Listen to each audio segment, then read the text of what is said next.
À ton avis, quel est l'élément le plus important, le point numéro un, si tu veux réussir sur Amazon KDP? Alors pour moi, c'est la niche. Si tu as une mauvaise niche, ton livre, il ne pourra pas fonctionner. C'est le premier élément à respecter avant de commencer à travailler sur ton livre. Alors dans cette vidéo, je vais te donner mes 7 techniques personnelles pour trouver des niches. Ce sont les 7 techniques que j'ai utilisées pour trouver mes propres niches et qui m'ont permis de générer plus de 400 000 euros de royalties sur Amazon KDP. Et n'oublie pas, si tu veux avoir plus de conseils et plus d'aide gratuitement, tu peux t'inscrire à ma newsletter. C'est le premier lien qui est juste en bas en description. Allez, c'est parti pour la vidéo. Dans cette vidéo, je vais vous donner 7 techniques pour trouver des idées de niche, 7 techniques qui vont vous aider à trouver des niches. Mais avant ça, j'aimerais quand même vous parler de la pertinence de vos niches. Trouver des idées de niche, c'est une chose, mais ensuite, il faut que les niches soient bonnes, qu'elles soient pertinentes. Donc pour ça, vous avez, selon moi, 4 grandes choses à vérifier. Alors, il y en a d'autres, mais on a 4 choses, selon moi, principales, et puis après, on a des petits détails.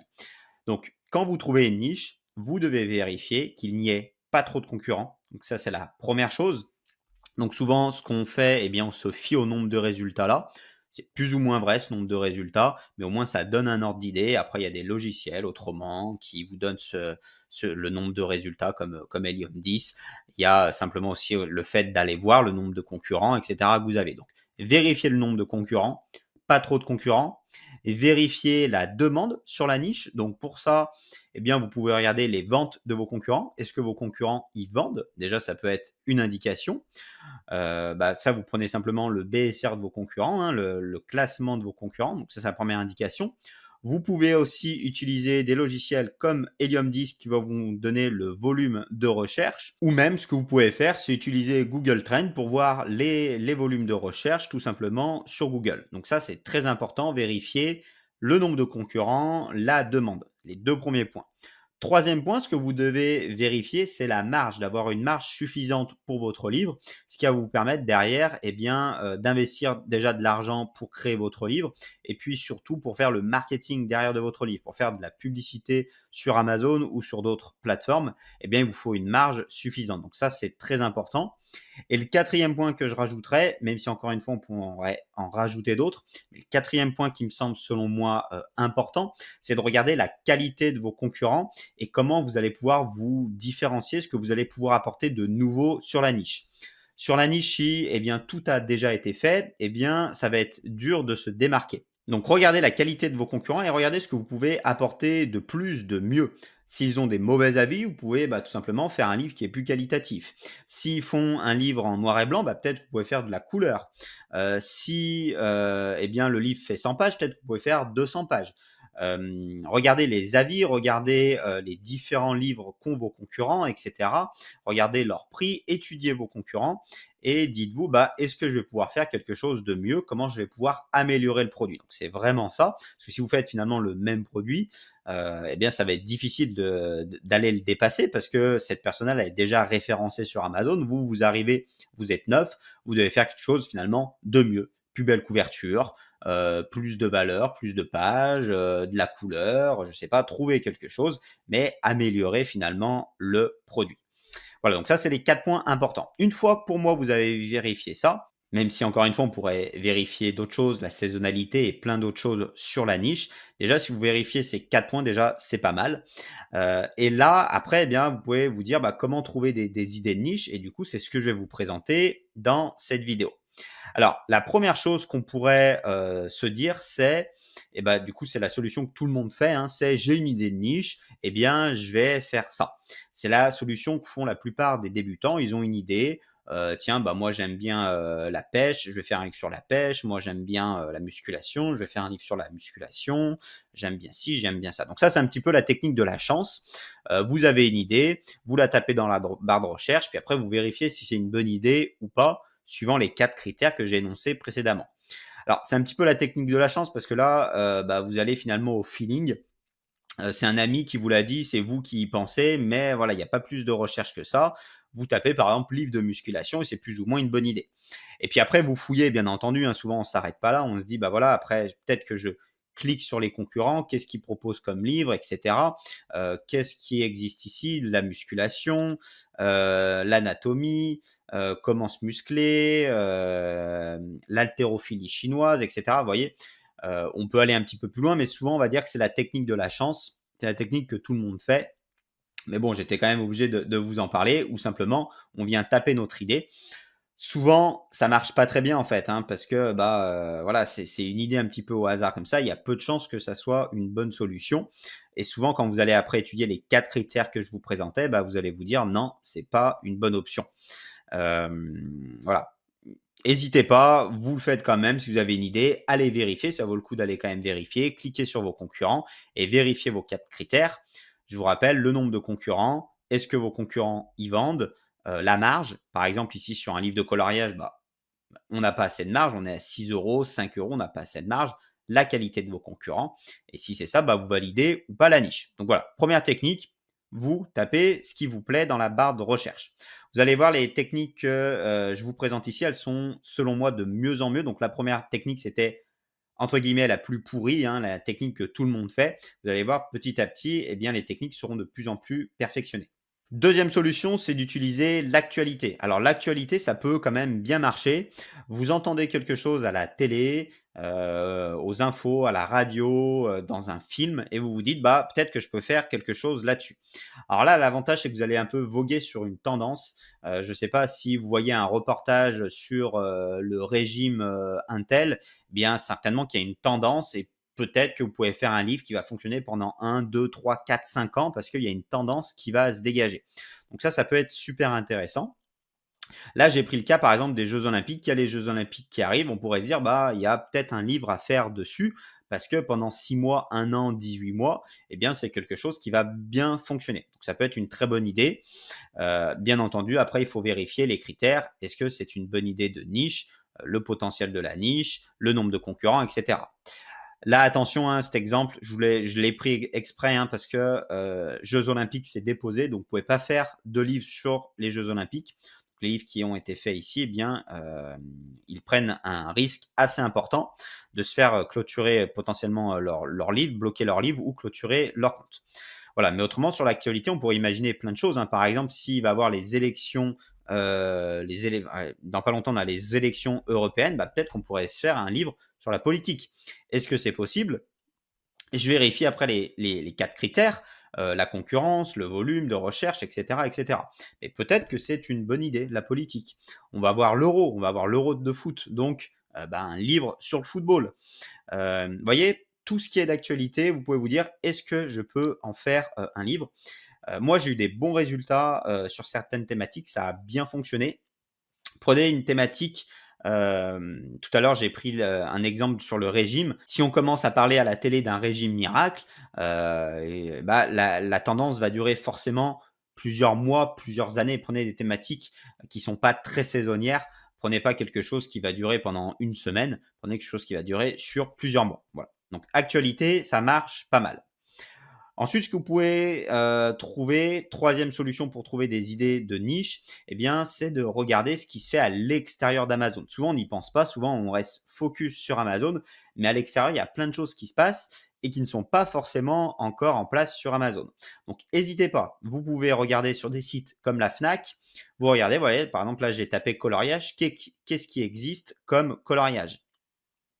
Donc là, il y a plein de choses. Donc, on a des coloriages un peu japonais. Là, on a des coloriages comme ça. Alors, donc ça, est-ce que ça existe sur Amazon? Je suis pas sûr qu'il existe sur Amazon. Faudrait voir, mais ça peut être peut-être pertinent. Voilà, il y a plein de choses qui peuvent être intéressantes. Donc, n'hésitez pas. Vous allez voir sur la Fnac. Vous pouvez aller voir sur d'autres types de sites. Par exemple, Etsy. Etsy, c'est un site où vous pouvez trouver plein d'idées que vous pouvez mettre en place sur Amazon. Donc là, je suis toujours sur la thématique des coloriages. Là, on a des choses, vous voyez, sur les fées, par exemple. Donc, peut-être pas très développé sur Amazon, à voir si c'est une bonne idée. Là, on a du kawaii. Voilà, on a plein de choses. Donc, à voir si on peut se transposer ça sur Amazon. Donc là, je le fais sur mon ordi, mais moi, surtout, ce que j'aime bien faire, c'est aller dans les magasins physiques. Encore une fois, je ne reste pas focus sur Amazon. Je me dis, bah voilà, je vais dans les magasins physiques, donc j'y vais pas forcément exprès, mais quand je vais dans un magasin, eh bien à chaque fois, je vais au rayon librairie, que ça soit à la Fnac, que ça soit à Carrefour ou n'importe où, je vais au rayon librairie, je regarde ce qui existe, je prends en photo ce qui m'intéresse, je me dis tiens, ça c'est peut-être une bonne idée, je prends en photo et après je viens vérifier sur Amazon la pertinence de la niche, encore une fois, le nombre de concurrents, la demande, la qualité des concurrents, etc. Et puis des fois, ça n'existe pas du tout. Comme ça, j'ai apporté des nouvelles niches sur Amazon et qui ont bien fonctionné. Donc, ça peut valoir le coup. Donc, moi, j'hésite pas, c'est quelque chose que j'aime bien faire. Solution d'après, alors ça se ressemble un petit peu. C'est des choses des produits en fait que vous allez détourner. Des produits souvent physiques que vous allez pouvoir transformer en livres. Pareil, ça, c'est des choses que j'ai faites et qui ont extrêmement bien marché. Donc souvent, on est très vite copié parce que on est souvent les premiers dans ces thématiques-là. Mais en fait, détourner un produit physique et le transformer en livre. Donc je vous prends l'exemple ici. J'ai pris l'exemple d'un action ou vérité pour couple. Donc c'est un livre avec des questions tout simplement. Donc c'est on va dire du low content, du middle content. Donc c'est des questions à poser en couple. Et ça en fait de base, finalement un action ou vérité, c'est un jeu de société. C'est tout simplement un jeu de société avec des questions et la personne, elle l'a transformé en livre. Donc ça, typiquement, alors attention encore une fois, il faut vérifier ce que action ou vérité, je crois que c'est déposé. Encore une fois, faites attention, si vous transformez un jeu de société en livre, il faut bien entendu pas que ça soit déposé. Mais l'idée est là. Si vous voyez un jeu, une idée que vous pourriez transformer en livre, faites-le. Je vous prends un autre exemple. On a il y a quelques années les Merci Maîtresses qui ont cartonné. Vous voyez, c'est des livres, des carnets pour offrir aux maîtresses en fin d'année. Voilà, donc quand vous avez un enfant de 4-5 ans où sa maîtresse, elle s'est bien occupée de lui toute l'année, eh bien, vous lui offrez ça en fin d'année. Donc ça, typiquement, de base, moi, je l'avais vu sur des t-shirts, des mugs, je l'avais vu sur d'autres produits. Et en fait, après, c'est arrivé sur les livres. Donc finalement, c'est un petit peu pareil. Vous voyez, les premières personnes qui ont fait ce genre de livre-là, eh bien, c'est certainement qu'elles l'avaient vu autre part, dans d'autres thématiques, un mug, un t-shirt, et puis elles se sont dit, je vais le faire en livre. Donc ça, c'est tout à fait possible. Encore une fois, un produit physique qu'on a transformé en livre. Je vous donne un dernier exemple. Alors, il y a Pierre Cross qui avait sorti son livre. Alors, je ne sais pas si vous voyez, c'est un YouTuber qui est relativement bien connu, mais il avait sorti un livre qui me semblait un peu malin. Il avait sorti 40 jeux à faire en soirée.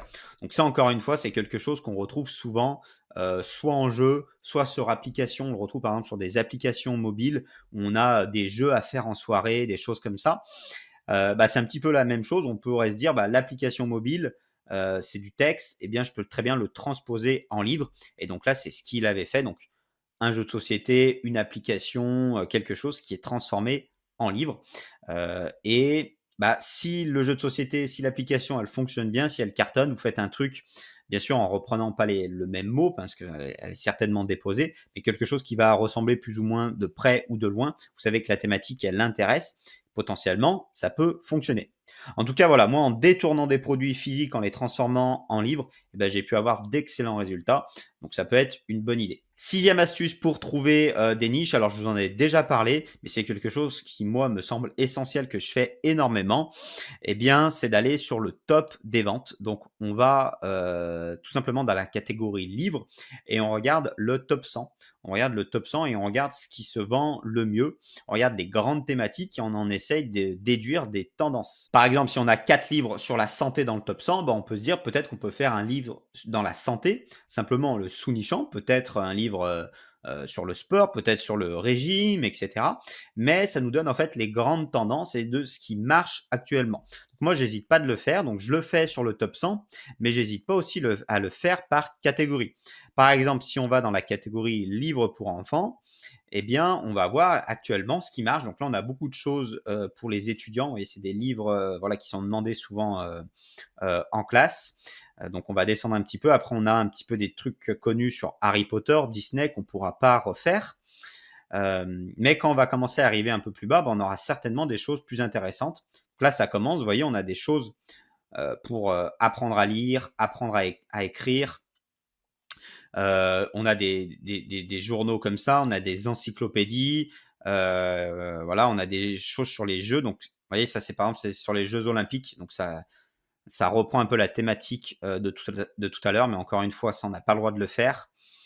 Alors, est-ce qu'on n'a pas le droit? Alors, peut-être qu'elle a fait les choses intelligemment. Peut-être que cette personne-là, peut-être qu'elle est très maligne. Parce que vous voyez, je vous ai dit que les Jeux olympiques, c'est déposé, donc on n'a pas le droit de le faire. Bon, alors c'est très borderline. Alors moi, je vous déconseille de le faire. Mais en fait, là, ce qui est déposé, c'est le mot Jeux olympiques. Donc là, elle n'a pas fonctionné dessus. Les anneaux aussi des Jeux olympiques sont déposés. Là, elle n'a pas mis les anneaux, elle a mis des médailles. Elle a mis des personnages, des animaux. Donc finalement, bah, ce n'est pas des athlètes. Donc ça, c'est malin. Ça a l'air d'être malin. Donc, mais c'est peut-être borderline. Alors peut-être que la personne elle a les droits. Hein, je ne sais pas du tout. Peut-être qu'elle a les droits. Mais si elle n'a pas les droits d'utiliser les Jeux olympiques, c'est un peu borderline. Mais c'est malin quand même, je trouve. C'est un livre que j'avais pas vu. Donc, vous voyez, c'est intéressant. Vous voyez, on est parti du top des livres pour enfants. On aurait peut-être d'autres choses. On va continuer un petit peu. Qu'est-ce qu'on a d'autre? Bon, on a du Choupi, on a du Adèle, hein, des choses très connues. Qu'on a plein de choses là qu'on pourrait pas forcément faire. Alors là, par exemple, quelque chose sur les émotions. Donc peut-être que sur les émotions, il y a quelque chose à faire. Là, pour des enfants de bas âge, pour contrôler les émotions, peut-être que c'est intéressant. Qu'est-ce qu'on a d'autre? On a encore des choses sur la lecture, sur les premiers mots, des choses sur le brevet. Donc ça, peut-être que c'est possible à faire, des fiches de révision sur le brevet. Peut-être que ça peut donner des idées. Donc, vous voyez, comme ça, en regardant le top 100, on peut trouver plein d'idées. Donc, moi, c'est vraiment quelque chose que je vous conseille de faire et de le faire régulièrement. Moi, je vais régulièrement sur les tops. Je vois toutes les nouvelles tendances qui arrivent et bah, dès qu'il y a une niche qui arrive, une nouvelle niche qui arrive, je le vois et si j'ai envie, si elle est intéressante, si elle me correspond, et bah, je la fais. Dernière astuce que je voulais vous parler, donc pareil, je l'ai déjà un petit peu évoqué dans d'autres vidéos YouTube, mais c'est selon moi une des meilleures astuces, hein, c'est d'aller sur les marchés étrangers. Et bah, tout le travail que je vous ai présenté précédemment, hein, que ça soit d'aller dans les tops, que ça soit de détourner des produits, eh bien, on peut le faire sur les marchés étrangers en fait. Donc, regardez ce qui se passe sur les marchés étrangers et puis, eh bien, potentiellement, implantez-le sur d'autres marchés, marché espagnol, marché français, etc. Donc, souvent, le marché américain est en avance. On a l'habitude de dire dans le business que le marché américain, il a entre 5 et 10 ans d'avance sur le marché français. Alors, sur Amazon, eh bien, ça se fait beaucoup plus rapidement. Souvent, sur Amazon, on a à peu près 1 an de décalage. Donc, quand vous voyez des livres qui cartonnent sur le marché américain, eh bien, ils arrivent à peu près 1 an après sur le marché français. Donc, ça vous laisse du temps. Ça vous laisse du temps pour prévoir ce livre et le faire en premier sur le marché français. Vous avez souvent le marché allemand aussi qui est en avance. Donc là, pour l'exemple, je vous ai pris du coup le marché américain. On va simplement aller dans le top 100 et puis on va aller faire un petit tour du top 100. Mais encore une fois, vous pouvez aller dans les catégories, voir ce qui se passe, comme on a fait sur le marché français. On pourrait se dire, eh bien, je vais voir ce qui marche d'actualité là-bas. On pourrait se dire quel produit là-bas fonctionne que je pourrais transformer en livre. Vous voyez, finalement, le travail qu'on a fait sur le marché français, les astuces que je vous présentais, eh bien, on pourrait très bien le faire sur le marché américain. Voilà, donc n'hésitez pas, allez dessus. Marché américain, marché allemand, ils ont de l'avance sur nous, allez voir. Mais même potentiellement sur le marché italien, espagnol ou d'autres, eh bien, on pourrait se dire qu'est-ce qui existe là-bas que je pourrais importer sur le marché français. Moi, c'est la technique que je fais principalement, donc c'est la technique que je vous conseille aussi de faire. Il y a un choix de niche qui est monstrueux dessus. Il y a énormément de livres qu'on peut implanter sur les marchés européens, donc allez-y. Voilà, donc ça, c'était les 7 techniques que je voulais vous présenter. N'oubliez pas, au début de la vidéo, je vous ai dit de bien vérifier la concurrence de cette niche, vérifier la demande, la qualité de vos concurrents et aussi la marge, c'est très important.